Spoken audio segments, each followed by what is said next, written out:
आज अपनी वीडियो की श्रृंखला में हम शुरू करेंगे उत्तर प्रदेश अधीनस्थ सेवा चयन आयोग द्वारा आयोजित UP triple SC PET preliminary eligibility test परीक्षा रिफ्रेशर, जो कि यूथ पब्लिकेशन की है।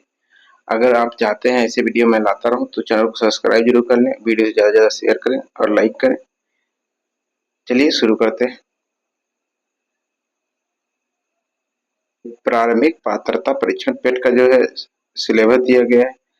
इसमें भारतीय इतिहास में सिंधु घाटी सभ्यता, फिर वैदिक सभ्यता, बौद्ध धर्म, गौतम बुद्ध की जीवन और शिक्षा, जैन धर्म, महावीर हमें की जीवनी और शिक्षाएं, मौर्य वंश, सम्राट अशोक, गुप्त वंश, समुद्रगुप्त, चंद्रगुप्त द्वितीय, हर्षवर्धन, राजपूत काल और सल्तनत काल। आगे देखिए क्या क्या है इसमें। मुगल साम्राज्य, मराठा, ब्रिटिश राज्य का अभ्युदय और प्रथम स्वतंत्रता संग्राम, ब्रिटिश राज का सामाजिक आर्थिक प्रभाव। और दूसरा ये टॉपिक आपका ये है, क्या है, भारतीय राष्ट्रीय आंदोलन, जिसमें स्वाधीनता आंदोलन का प्रारंभिक वर्ष, स्वदेशी और सविनय अवज्ञा आंदोलन, महात्मा गांधी और अन्य नेताओं की भूमिका, क्रांतिकारी आंदोलन और उग्र राष्ट्रवादी का उदय, विधायी संशोधन एवं ब्रिटिश इंडिया एक्ट 1935 और भारत छोड़ो आंदोलन, आजाद हिंद फौज तथा नेता सुभाष चंद्र बोस।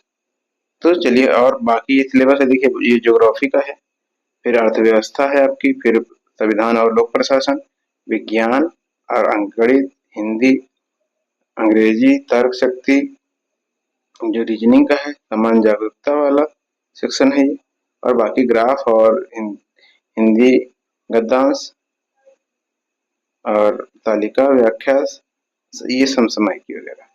ठीक है, तो देखिए यहाँ पर पेट से किस सेक्शन से कितना पूछा जाता है, तो इतिहास से इतना है, फिर राष्ट्रीय आंदोलन से ये टॉपिक्स हैं और ये टॉपिक्स दिए गए हैं इसके सब, फिर इसमें भारतीय आंदोलन से ये हैं टॉपिक्स, यहाँ से 5 नंबर का, ज्योग्राफी से 5 नंबर, और देखिए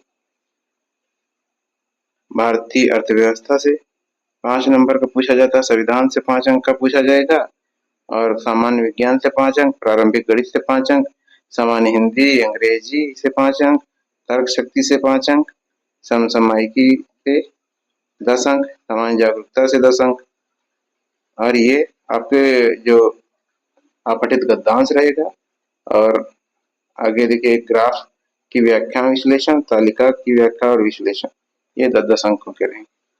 जो कि हमारा देखिए पहला टॉपिक क्या है, भारतीय इतिहास। भारतीय इतिहास के अंतर्गत हम पहले पढ़ेंगे, सबसे पहले पढ़ेंगे सिंधु घाटी सभ्यता। सिंधु घाटी सभ्यता का विस्तार देखिए, ये अफगानिस्तान वाला एरिया है, यहाँ पर देखिए सिंधु नदी बह रही है और इसी के पास में ये सिंधु घाटी सभ्यता विकसित हुई थी, इसी के आसपास। तो देखिए यहाँ पर ये सिंधु नदी आते हुई और यहाँ पर ये जो सभ्यताएं हैं ये विकसित होती हैं, सिंधु घाटी सभ्यताएं। देखिए यहाँ पर मोहनजोदड़ो है, रोहिणी, मेहरगढ़, मोहनजोदड़ो, कोटदीजी, चौहंदड़ो, अमरी, अल्लाहदीना, बालाकोट, नंदोवाड़ी, सुदकंडोर, सुदकोह, और ये देखिए बाकी यहाँ से नदियाँ जो और हैं, यहाँ पर सिंधु, फिर झेलम, फिर चिनाब, रावी, फिर सतलज और फिर ये व्यास। आगे ये इनका विस्तार है, और भारत का जो क्षेत्र है, भारत का हमारा कितना है, ये यहाँ से है ना, ये भारत का क्षेत्र है। तो यहाँ से देख रहे हैं आप कि ये जो भारत के धौलावीरा, जैसलपुर, रंगपुर, रोहती, लोथल, तुतकोदा, ये सब जो है भारत के क्षेत्र है, राखीगढ़ी, आलमगीर, रोपड़, बनावली, कालीबंगा, ये भारत के जो सिंधु सभ्यता के अंतर्गत जो क्षेत्र थे वो आते हैं। चलिए इसकी विस्तार से व्याख्या देखते हैं। सिंधु सभ्यता संबंधित है, किससे संबंधित है, आद्य ऐतिहासिक युग से संबंधित है। हड़प्पा संस्कृति की उत्तरी सीमा का निर्धारण करता है, कौन करता है, ये मांडा करता है। हड़प्पा संस्कृति के उत्तरी सीमा का निर्धारण मांडा। हड़प्पा संस्कृति की दक्षिणी सीमा का निर्धारण करता है दैमाबाद। हड़प्पा संस्कृति के पश्चिम का निर्धारण कौन करता है, सुतका गेंडोर, सूत्र का गेंडोर करता है, ये पश्चिमी सीमा का निर्धारण करता है और दक्षिणी सीमा का दायमाबाद। देखिए दा से दक्षिणी, दा से दायमाबाद। आगे देखिए हड़प्पा संस्कृति की पूर्वी सीमा, जो कि आलमगीर उत्तर प्रदेश में। सिंधु घाटी सभ्यता का वह स्थान जो पाकिस्तान में है, कौन सा है ये आपका है हड़प्पा। सिंधु सभ्यता के महान स्नानागार प्राप्त हुए कहाँ से? मोहनजोदड़ो से।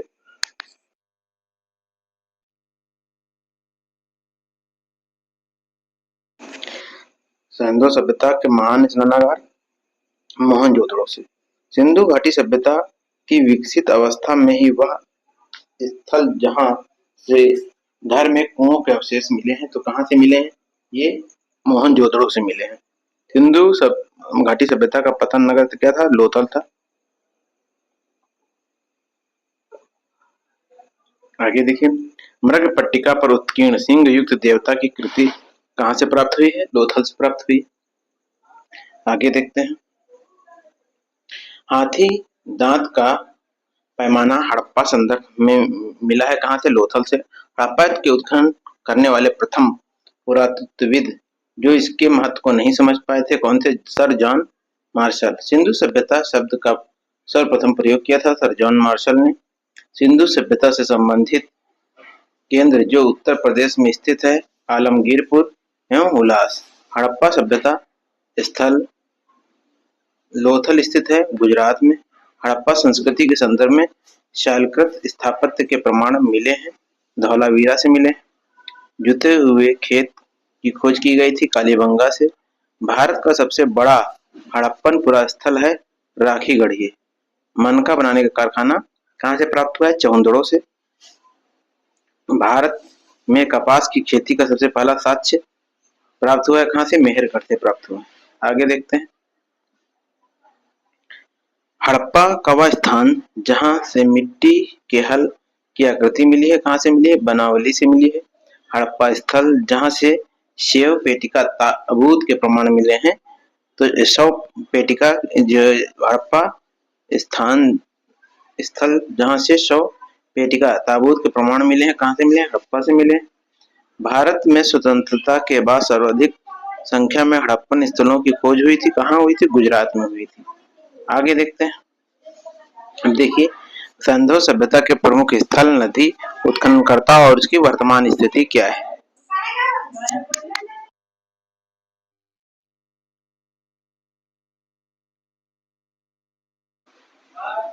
सिंधु सभ्यता के प्रमुख स्थल, नदी, उत्खननकर्ता एवं वर्तमान स्थिति क्या है। देखिए पहले प्रमुख स्थल हड़प्पा है और किस नदी के किनारे था? रावी नदी। स्थिति क्या है? पाकिस्तान के पंजाब प्रांत का साहिवाल जिला। उत्खननकर्ता कौन है? दयाराम साहनी। 1921 में माधव स्वरूप हुआ, 1926 में और व्हीलर ने 1946 में। अब मोहनजोदड़ो देखिए सिंधु नदी के किनारे है, पाकिस्तान के सिंध प्रांत का लरकाना जिला। खोजकर्ता कौन है? उत्खननकर्ता कौन है? राखल दास बनर्जी। 1922 मैके 1927 और व्हीलर 1930। अब देखिए तीसरा स्तर है चौंदड़ो, सिंधु नदी के किनारे है, सिंध प्रांत पाकिस्तान, नवाब शाह जिला। ये 1925 में मैके और एन जी मंजूमदार ने 1931 में। कालीबंगन घग्गर नदी के किनारे है, राजस्थान का हनुमानगंज जिला, अमलानंद घोष। 1951 में बी वी लाल और बी के थापर। आगे देखते हैं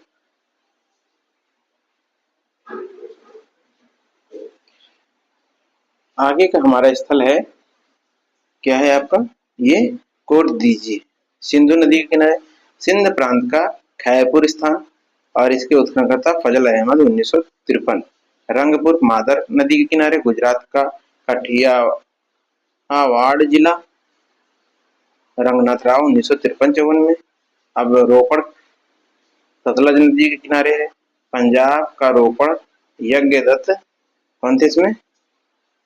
आपके यज्ञ दत्त शर्मा। 1900 पंजाब का रोपड़ जिला है और ये यज्ञ दत्त शर्मा है कहाँ? सतलज नदी के किनारे है। लोथल भगवा नदी के किनारे है, गुजरात का अहमदाबाद जिला। रंगनाथ राव ने 1954 में खोज करी थी। आलमगीरपुर हिंडन नदी के किनारे, उत्तर प्रदेश मेरठ जिला। और यज्ञ शर्मा, सुत सुत का गेंडोर, दास नदी के किनारे पाकिस्तान के मकरान में समुद्र तट के किनारे। ऑरल आइंस्टाइन ने खोज करी थी 1927 में। वनावली, रंगोई हरियाणा का हिसार जिला, रविंद्र सिंह बिष्ट ने 1974 में। धौलावीरा लूनी नदी के किनारे है, गुजरात का कच्छ जिला। जेपी जोशी 1967-68 में, रविंद्र सिंह बिष्ट 1990-91 में। सोतका सोतका पोक, ये सऊदी कौर नदी के किनारे है, दक्षिणी बलूचिस्तान। और जॉर्ज टेल्स ने 1962 में इसकी खोज करी। अब हमारा दूसरा टॉपिक आता है वैदिक संस्कृति। यही इतिहास के ही सेक्शन में आते हैं वैदिक संस्कृति, दूसरा टॉपिक पेट के अंतर्गत। अब वीडियो आपको हेल्पफुल लग रहा है तो चैनल को सब्सक्राइब करें, वीडियो को ज़्यादा शेयर करें और वीडियो को लाइक कर दें। चलिए देखिए, वैदिक संस्कृति क्या है। महाभारत ग्रंथ का उपनाम है सहस्त्री संहिता। गायत्री मंत्र के नाम से प्रसिद्ध मंत्र सर्वप्रथम किस ग्रंथ में मिलता है? तो ऋग्वेद में मिलता है। ऋग्वैदिक धर्म था क्या था? बहुदेववादी था। ऋग्वेद काल में जनता विश्वास करती थी, बलि एवं कर्मकांड में विश्वास करती थी ऋग्वैदिक काल में। आगे देखिए, गोत्र शब्द का सर्वप्रथम हुआ था कहाँ? ऋग्वेद में। सर्वप्रथम ऋग्वेद में सर्वाधिक संख्या में मंत्र संबंधित है इंद्र से। सबसे प्राचीन वेद ऋग्वेद वह वैदिक ग्रंथ जिसमें वर्ण शब्द का सर्वप्रथम उल्लेख मिलता है तो ऋग्वेद में। ऋग्वेद में उल्लेखित यव शब्द किस कृषि उत्पाद हेतु उपयुक्त हुआ? तो जौ से उत्पन्न हुआ। वह नदी जिसके किनारे ऋग्वेद में उल्लेखित प्रसिद्ध दक्ष राजाओं का युद्ध लड़ा गया है तो परशुरामी रावी नदी। ऋग्वैदिक काल के प्रारंभ में महत्वपूर्ण मूल्यवान संपत्ति समझा जाता था। किसको समझा जाता था? गाय को समझा जाता था। वैदिक काल में किस जानवर को अघन्या कहा गया है? तो ये कहा गया है गाय को। वह वैदिक साहित्य जिसमें मोक्ष की चर्चा मिलती है तो उपनिषद में मिलती है। वैदिक देवताओं का गुरु माना जाता था, बृहस्पति को माना जाता था। वैदिक उत्तर वैदिक काल में आर्य संस्कृति का धुरी समझा जाता था, वो तो कुरु और पंचाल को। वैदिक कर्मकांड में होता का संबंध है ऋग्वेद से। आरंभिक वैदिक साहित्य में सर्वाधिक वर्णित नदी है सिंधु। वह नदी जिसको ऋग्वेद में माते तमा, देवी तमा एवं नदी तमा कहा गया है तो ये सरस्वती को कहा गया है। लेकिन सबसे अधिक जो वर्णन मिलता है तो किसका मिलता है? सिंधु नदी का मिलता है। आगे देखिए, शुक्ल यजुर्वेद की संहिता है वाजसनेयी संहिता। शतपथ ब्राह्मण में उल्लेखित राजा विदेह माधव से संबंधित ऋषि थे ऋषि गौतम राहुगण। जिस ग्रंथ में पुरुषमेध का उल्लेख हुआ है शतपथ ब्राह्मण था। ये गोपद ब्राह्मण संबंधित है अथर्ववेद से। यजुर्वेद तथा जीवन का विज्ञान का उल्लेख सर्वप्रथम कहाँ से मिलता है? अथर्ववेद से। वह उपनिषद जिसमें पहली बार निराशावाद के तत्व दिखाई देते हैं तो मैत्रायणी। भारतीय प्रतीक के उत्कीर्ण सत्य में जैसे लिया गया है, मुंडकोपनिषद से लिया गया। जिंद अवस्था और ऋग्वेद में समानता है। जिंद अवस्था संबंधित है ईरान से। प्राचीन भारत में निशाका से जाना जाता था स्वर्णभूषण। 14वीं सदी के पूर्व में एक अभिलेख जिसमें वैदिक देवताओं का वर्णन है उसे कहाँ से मिला है? तो भोगज कोई एशिया माइनर से। मनुस्मृति प्रमुखतः संबंधित है समाज व्यवस्था से संबंधित है ये। आगे देखिए, वह उपनिषद जिसमें आध्यात्मिक ज्ञान के विषय में नचिकेता और यम का संवाद प्राप्त होता है तो ये कठोपनिषद है। ऋग्वेद में वह नदी जिसका उल्लेख अफगानिस्तान के साथ आर्यों के संबंध का सूचक है तो कुबा नदी। आर्य शब्द का शाब्दिक अर्थ क्या है? श्रेष्ठ है। आगे देखते हैं, अधर्व्यु का अर्थ था यज्ञ करने वाला पुरोहित। उपनिषद काल में राजा अशुपति शासक थे कैकेयी राज्य के। भारत का प्रथम विधि निर्माता माना जाता है मनु को। कैकेयी शब्द का प्रयोग किया गया है रेशम के लिए। क्लासिकी संस्कृत में आर्य शब्द का अर्थ है एक उत्तम व्यक्ति। इतिहास शब्द का उल्लेख मिलता है अथर्ववेद से। तो इतिहास कहाँ से मिलता है? इतिहास शब्द का उल्लेख अथर्ववेद से मिलता है। तो ये हमारा यहाँ तक कंप्लीट होता है, जिसका नेक्स्ट हम नेक्स्ट वीडियो में करेंगे। चैनल से बने रहिए। बने रहने के लिए चैनल को सब्सक्राइब जरूर कर दीजिए, वीडियो को लाइक कर दीजिए और ज़्यादा से शेयर करिए, जिससे कि हम आपके लिए ऐसी वीडियो ला सकें। हम नेक्स्ट वीडियो में हम पढ़ेंगे आपके पेट परीक्षा के लिए इम्पोर्टेंट जो तीसरा टॉपिक है, बौद्ध धर्म, गौतम बुद्ध जीवनी और शिक्षाएं। वीडियो देखने के लिए धन्यवाद।